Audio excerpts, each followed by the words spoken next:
अस्सलाम वालेकुम दोस्तों, क्या हाल है। उम्मीद करता हूँ सब खैर आफियत से होंगे, मज़े में होंगे। आपका भाई आज देखिए अभी ड्राइविंग कर रहा है और आपके साथ बातें भी कर रहा है। तो आज मैं जा रहा हूँ उकाड़ा सिटी में, तो मैंने सोचा मैं आपको साथ लेकर चलूँ और आपको दिखाएं आज लाहौर का मौसम कैसा है। तो अभी सब देखिए, मैं ज़रा ये कैमली के ब्रिज पर हूँ। ये देखिए ज़रा, एक हाथ से ड्राइव हो रही है और एक हाथ से आपको वीडियो दिखाई जा रही है। तो बने रहिए वीडियो में एंड तक और आपको दिखाऊंगा आज मोटरवे पर क्या हालात है, इधर फोग है कि नहीं है। लाहौर में तो देख लें फोग नहीं है इस टाइम, और आगे जाके फिर देखते हैं क्या बनता है।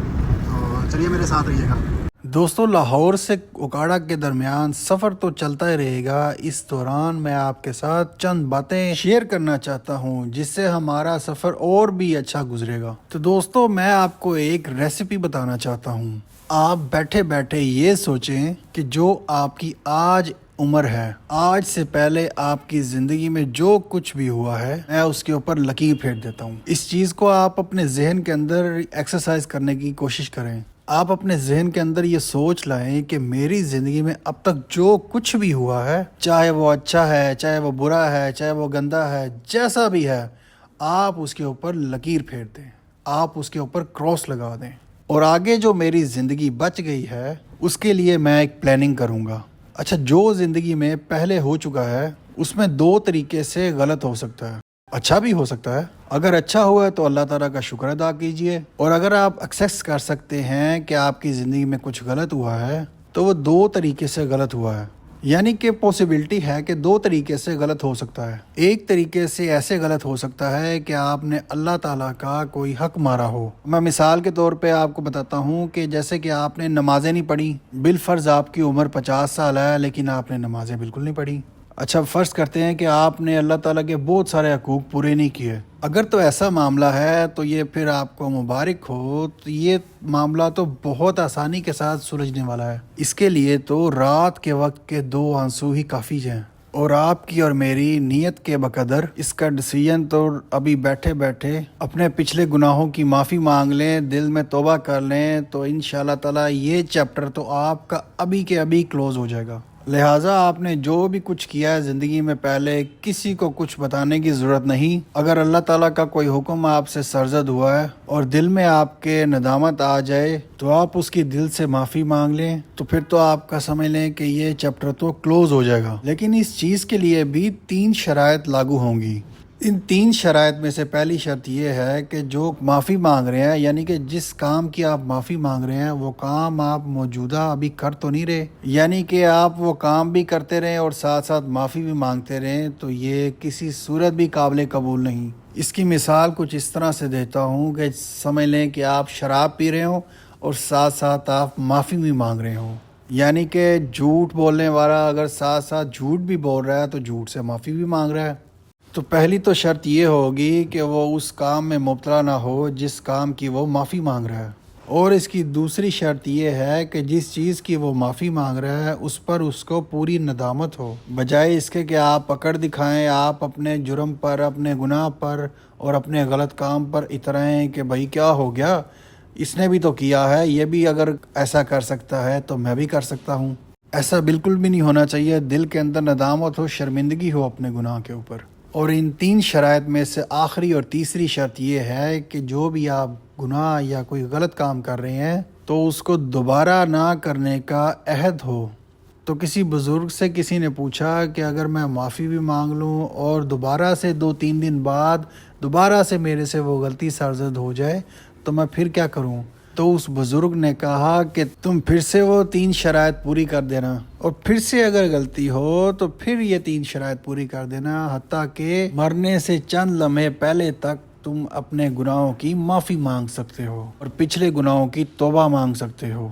अच्छा, इसी तरह ही हम दूसरी चीज़ की तरफ आते हैं। इसी तरह ही आपने मखलूक खुदा के साथ कुछ गलत किया हो तो आप उसको कागज़ पे लिख लें। अगर आपको लगता हो कि आपने इस शख्स के साथ ज़्यादती की है या इसको कुछ बुरा भला कहा है तो आप जाकर उससे माफ़ी मांग लें। किसी के आपने पैसे देने हों तो उसको जाके पैसे दे दें। किसी की गीबत की थी, किसी के साथ ताल्लुक़ तोड़ा था, किसी के साथ किसी किस्म की ज़्यादती की थी, तो उस शख्स को ढूंढ कर आप हाथ जोड़ कर माफ़ी मांग लें कि मैं फ़लाँ महफ़िल में बैठा था और मैंने आपके ख़िलाफ़ इस तरह बात की थी, تو اس سے معافی مانگ لیں۔ اس چیز کی ضرورت اس لیے ہے کہ ہماری تربیت کچھ اس طرح سے ہوئی ہے، ہم نے اللہ تعالیٰ کا کام اپنے ذمہ لے لیا، یعنی کہ کسی کی نیت کو جاننے کا ٹھیکہ ہم نے خود لے لیا۔ جیسے مثال کے طور پر اگر دو لوگ بیٹھے ہیں تو تیسرے کے بارے میں یہ بات کریں گے کہ بھائی جان اس نے یہ کام کیا نا، اس کی نیت میں فطور ہے، یا اس طرح کر کے آپس میں غلط سلط باتیں کرتے ہیں۔ تو سوال یہ ہے کہ آپ کو دوسرے کی نیت کے بارے میں کیسے پتہ چلے گا؟ آپ کسی دوسرے کے بارے میں ایسی رائے کیسے قائم کر سکتے ہیں؟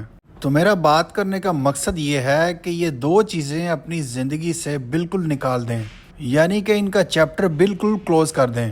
پہلے نمبر پر اللہ تعالیٰ کا جو معاملہ ہے اس کی 3 شرائط بتائی گئی ہیں، اور مخلوق کے بارے میں جو بتایا ہے اس کے معاملے میں ایگو اپنی سائڈ پر رکھ دیں۔ مثال کے طور پہ کہ میں اپنے بیٹے سے، میں اپنے اس رشتہ دار سے معافی مانگوں گا، کہ میں اپنی بہو کو کہوں کہ بیٹا مجھے معاف کر دو، میرے سے غلطی ہو گئی، کہ میں اپنی ساس کو کہوں، کہ میں اپنی نند کو کہوں کہ مجھے معاف کر دو، میرے سے غلطی ہو گئی۔ تو خدا را اپنی ایگو کو سب سے پہلے بند کریں تاکہ آپ یہ دوسرے نمبر کا جو پوائنٹ ہے اس کو اپنی زندگی میں لاگو کر سکیں۔ تو یہ 2 کام کرنے کے بعد انشاءاللہ تعالی آپ کی زندگی بالکل پچھلے جو تمام باب ہیں سب انشاءاللہ تعالی غلطیوں سے پاک ہو جائیں گے، اور اب کے بعد آپ ایک نئی زندگی شروع کریں۔ اس نئی زندگی کے شروعات میں آپ نے سب سے پہلے اپنی صحت کا خیال رکھنا ہے۔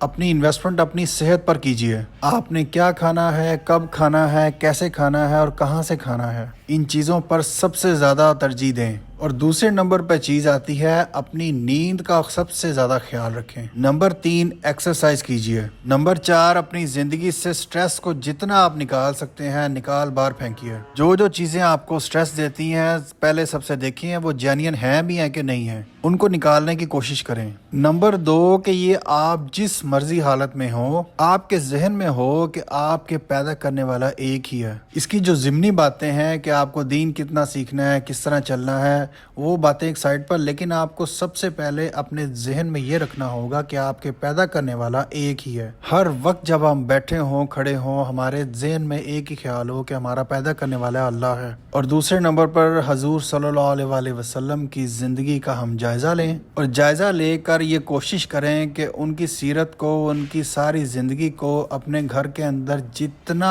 ہم لا سکتے ہیں اپنی زندگیوں میں اس کو جلد سے جلد لے آئیں۔ اور چوتھا پوائنٹ یہ ہے کہ آپ اپنی زندگی کو جتنا سادگی میں، جتنا فطری طور پر اور جتنا قدرت کے قریب تر لا سکتے ہیں اتنا کوشش کیجیے۔ میں یہ نہیں کہہ رہا کہ گھر میں اے سی نہ لگائیں، گھر میں اے سی لگائیں لیکن تازہ ہوا کا بندوبست بھی کریں۔ میں یہ بھی نہیں کہہ رہا کہ آپ گاڑی یا کوئی سواری نہ لیں، سواری لیں لیکن جس حد تک آپ پیدل چل سکتے ہیں اس حد تک پیدل چلیں۔ یعنی کہ جتنا ہم زندگی کو فطری رکھیں گے اور جتنا ہم آرٹیفیشل چیزوں سے دور رہیں گے، آرٹیفیشل انوائرمنٹ سے دور رہیں، اتنا ہی آپ کی زندگی کے پر مثبت اثرات آئیں گے۔ یہ ایک زندگی گزارنے کا ایک اچھا سا فارمولہ ہے، کوئی فلسفانہ باتیں آپ کے سامنے نہیں کرنا چاہوں گا۔ ہم اپنا جائزہ لیں، ہم دنیا کے ہر شخص کو تبدیل کرنا چاہتے ہیں سوائے ایک شخص کے، اور وہ شخص آپ خود ہوتے ہیں۔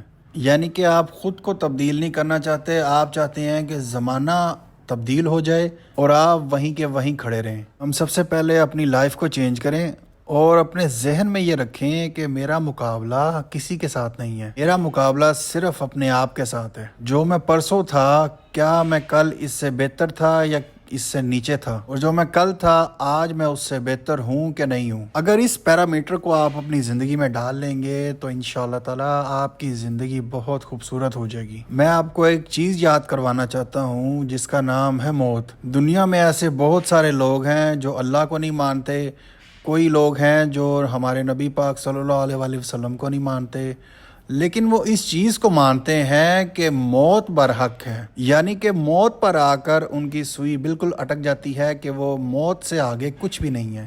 تو یہ ایک احساس جو ہے کہ میں نے مر جانا ہے، اس کو اپنی زندگی کا ایک ایسن بنائیے اور اس احساس کو ہمیشہ جگا کر رکھیں۔ اس احساس کے جگانے سے آپ کو یہ فائدہ ہوگا کہ آپ کو زندگی میں اچھے اور برے کی تمیز کرنے میں آسانی ہوگی۔ اس مشق کو کرنے سے آپ اپنی زندگی سے نیگیٹیوٹی ختم کر سکتے ہیں اور ایک اچھے طریقے سے بھرپور زندگی گزار سکتے ہیں۔ सो दोस्तों, हम अल्लाह ताला से दुआ करते हैं कि हमने जो बातें कही हमें उस पर अमल पैरा होने की तौफीक अता फरमाए, ताकि हमारी दुनिया भी बेहतर हो जाए और हमारी आखिरत भी बेहतर हो जाए और दुनिया के मुआशरे में हम अच्छा किरदार अदा कर सकें। सो दोस्तों, मैं उम्मीद करता हूँ कि आपको मेरी ये वीडियो पसंद आई होगी, मेरी ये बातें पसंद आई होंगी। तो वीडियो अगर अच्छी लगी है तो वीडियो को लाइक कर दें, चैनल को कर दें सब्सक्राइब। तो मिलते हैं अगले किसी व्लॉग में। Bye bye. और कमेंट सेक्शन में ज़रूर बताइएगा कि आपको मेरी ये एथिकल वीडियो कैसी लगी। अगर आप चाहते हैं कि मैं मज़ीद इस तरह की एथिकल वीडियो बनाऊं तो आप कमेंट सेक्शन में अपनी राय का इजहार ज़रूर कीजिएगा। अपना बहुत सारा ख्याल रखें। मिलते हैं अगले किसी व्लॉग में।